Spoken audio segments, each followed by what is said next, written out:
Bismillah. Assalamualaikum warahmatullahi wabarakatuh.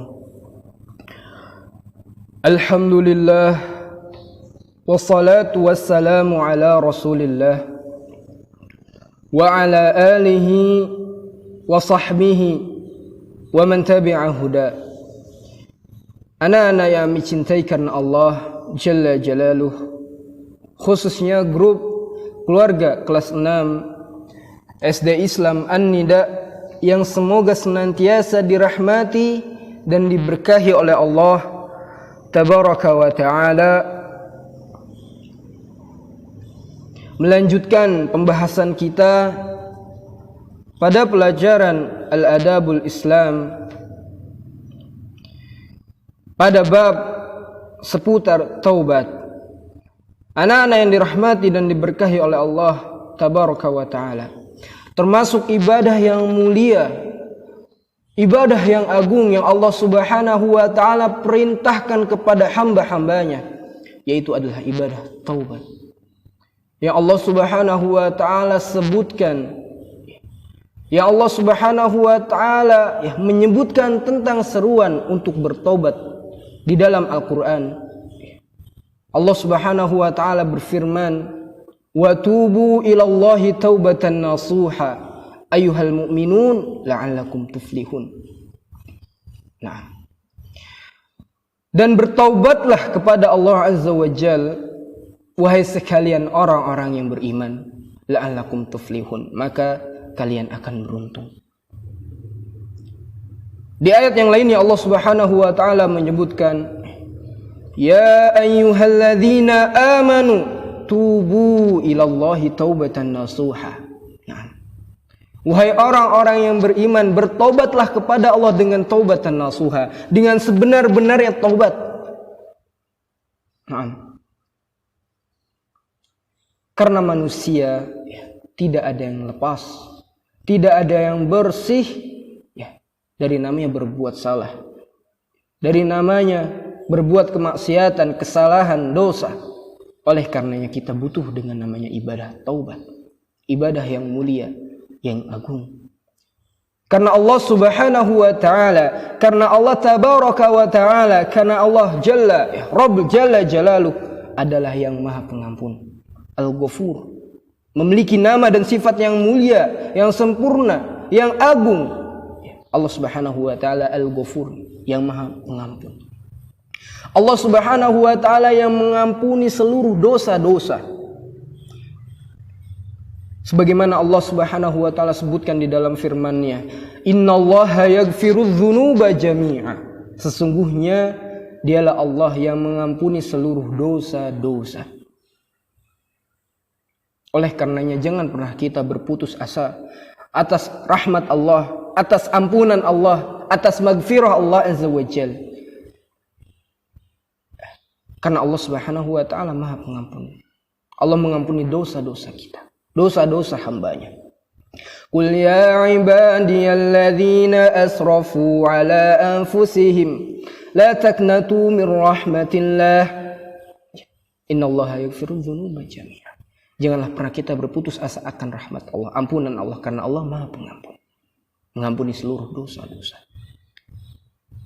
Ampunan Allah sangatlah luas kepada hamba-hambanya, kepada seluruh makhluknya.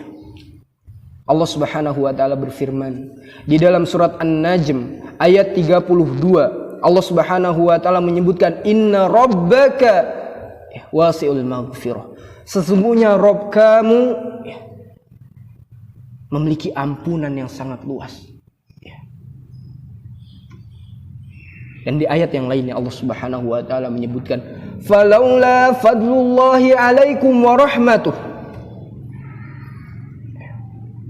wa annallaha tawwabun hakim.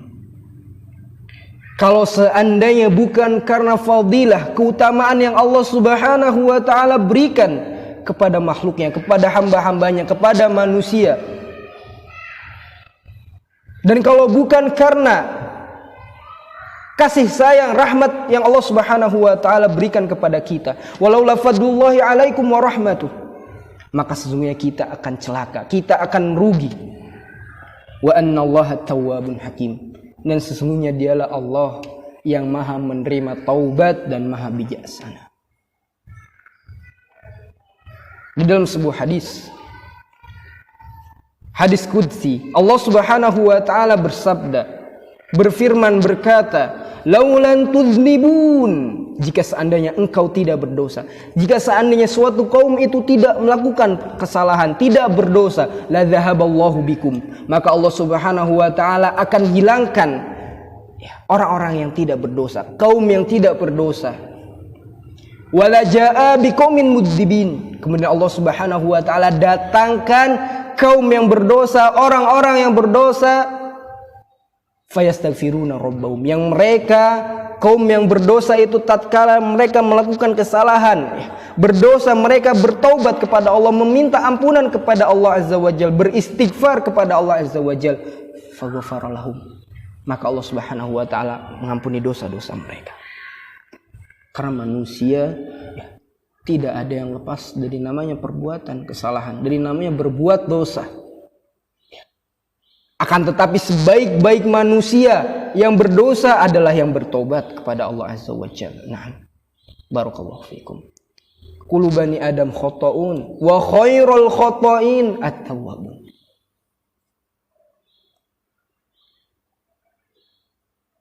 Oleh karenanya, memintalah ampunan kepada Allah Azza wa Jalla, agar Allah Subhanahu wa taala mengampuni dosa-dosa kita. Oleh karenanya kita butuh dengan namanya ibadah taubat, yang dimana kita harus bertobat dengan taubatan nasuha, dengan sebenar-benarnya taubat kepada Allah Azza wa Jalla. Dan seseorang dikatakan bertobat dengan taubatan nasuha tatkala yang pertama ia ikhlas di dalam bertobat karena Allah, mengharap ampunan Allah Azza wa Jalla. Ia menggiring hatinya untuk kembali kepada Allah, karena taubat dalam bahasa itu diartikan sebagai tawaba, yang artinya kembali dengan bertobat kepada Allah, setelah sebelumnya ia pernah melakukan kesalahan, memaksiatinya, ia kembali meminta ampunan kepada Allah dengan bertobat dengan penuh keikhlasan, karena takut azab dan siksa Allah Azza wa Jalla dikarenakan dosa-dosanya. Setelah ikhlas, ia menyesali dengan penyesalan, ia menyesali dengan penuh penyesalan di dalam hatinya atas dosa-dosa yang pernah dilakukannya. Setelah ikhlas, setelah kembali, ia menyesali. Setelah menyesali, ia menahan dirinya untuk tidak melakukannya lagi. Ia bertekad kuat untuk meninggalkan dan tidak mengulangi perbuatan dosa itu lagi. Kemudian ia beramal salih dan meninggalkan larangan-larangan Allah Azza wa Jalla, maka ini wujud dari taubatan nasuha. Allah Subhanahu wa taala berfirman di dalam Al-Qur'an surat Al-Furqan ayat 71, "Wa man taba wa 'amila salihan fa innahu yatubu ilallahi mataba." Barang siapa yang bertaubat kepada Allah Azza wa Jalla dan beramal salih, fa innahu yatubu ilallahi mataba, maka sesungguhnya taubat dia akan diterima oleh Allah Azza wa Jalla. Nah, barakallahu fikum. Adapun anak-anak yang dirahmati oleh Allah tabaraka wa taala, buah manfaat dari bertobat dan beristighfar kepada Allah Azza wa Jalla sangatlah banyak. Mungkin tidak bisa kita satukan, atau kita tidak bisa Ami sebutkan satu persatu. Ami akan berikan, Ami akan bacakan, atau kita akan pelajari keutamaan atau buah hasil dari kita bertobat dan beristighfar. Yang dimana yang pertama, Allah Subhanahu wa taala akan senang menerima taubatnya hamba, sebagaimana Allah Subhanahu wa taala sebutkan di dalam firman-Nya di dalam surat An-Nisa ayat 27, wallahu yuridu ayyatuba alaikum, dan sesungguhnya dan Allah Azza wa Jalla menghendaki, menginginkan untuk menerima taubat mereka, taubat kalian, taubat hamba-hambanya, yang dimana tatkala seseorang bertaubat maka dia telah melakukan perkara yang disenangi dan diridhoi oleh Allah Azza wa Jalla. Nah, barakallahu fikum. kemudian buah dari bertobat dengan beristighfar, ya, maka buahnya Allah Subhanahu wa taala akan mencintai mereka, mencintai orang-orang yang senantiasa bertobat. Innallaha yaghfirudz dzunuba jami'a, ya. Atau apa? Innallaha yuhibbu at-tawwabina. Sesungguhnya Allah mencintai orang-orang yang senantiasa bertobat kepadanya. Nah, barakallahu fikum. Kemudian ya, keutamaan buah dari bertobat yaitu adalah taubat merupakan ya menjadikan sebab salah satu seseorang mendapatkan segala macam kebaikan. Ya, dengan bertobat itu merupakan salah satu sebab mendapatkan segala macam kebaikan. Allah Subhanahu wa taala berfirman di dalam surat At-Taubah ayat 3, "Fa in tubtum fahuwa khairul lakum."